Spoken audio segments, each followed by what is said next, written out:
Every day, thousands of trees are cut around southern Wisconsin, in the streets, yards, development, and the trees are just wasted. They're chipped up, made into mulch, split up for firewood.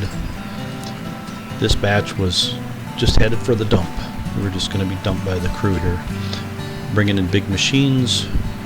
It's a little safer on a tree like this, maybe. Here, this elm tree had survived Dutch elm disease only to fall this day. Here's a big locust next to the pharmacy. This big machine makes short work of the tree, but it's a pretty brutal process.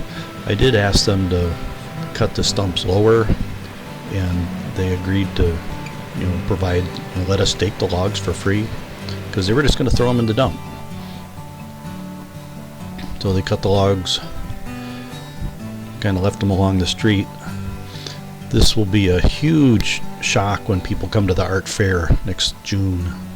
All the shade trees on this end of Jefferson Street are gone. So I picked up 2 loads of logs. Actually, there are 3 logs and a bunch of scrap. Hauled them home.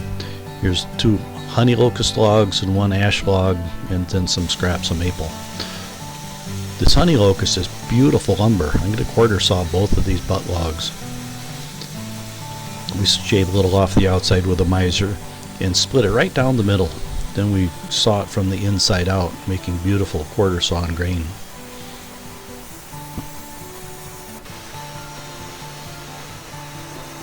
We got some pretty nice lumber from these 2 honey locust logs.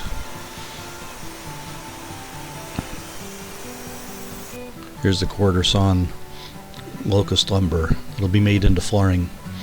There was a lot of damage though from the big machines. Here's the ash log, and again we're going to quarter saw, make beautiful quarter sawn ash lumber from this street tree. There's no metal in any of these trees, and they all could have been felled safely into the street with no damage, and we could have gotten twice as much usable wood if they were cut by hand instead of cut by that big machine. Again, here we're quarter sawing, making beautiful lumber.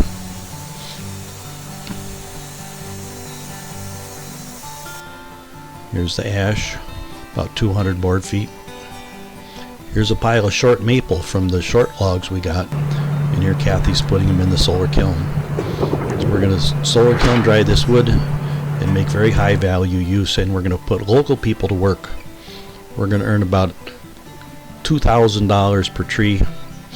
We've got lots more trees that need to come down. We could do much better in the future, but don't just think about ash. This mixed species floor has 10 different species, and we're able to earn the same high value from all the different species we have, and we need to manage the urban forest for diversity and not just focus on the emerald ash borer.